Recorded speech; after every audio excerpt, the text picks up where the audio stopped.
File 10, Listening 2. Speaker 1. I think that athletes like Lance Armstrong, who use performance-enhancing drugs, are bringing down the world of sports. People thought Lance had everything, and he really didn't.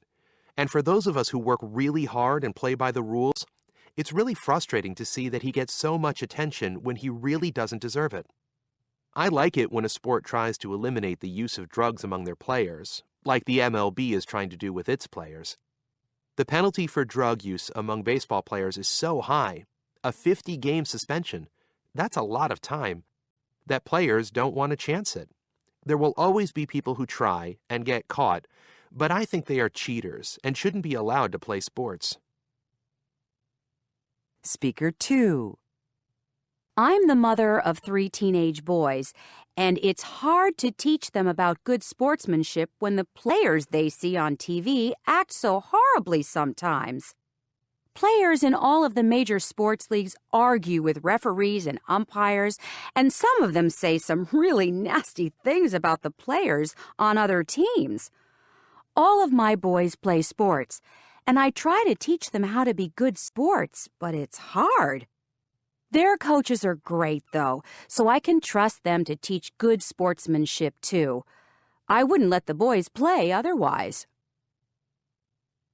Speaker 3.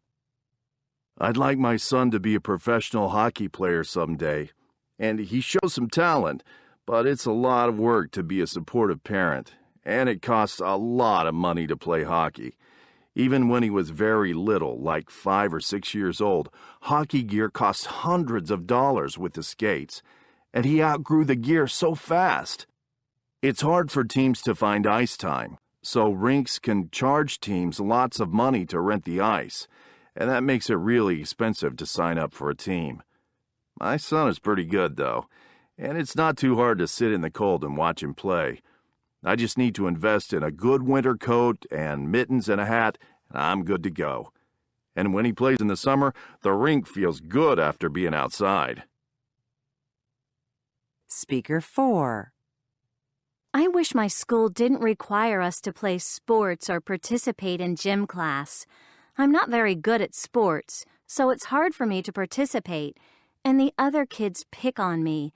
I like to run, but not all sports require running, and I'm not very coordinated. I also don't have very good reflexes, so I tend to get hit with the ball a lot. Dodgeball is the worst sport ever. I think that when I get older, I'll continue running because it lets me clear my head and get away from my homework and my parents.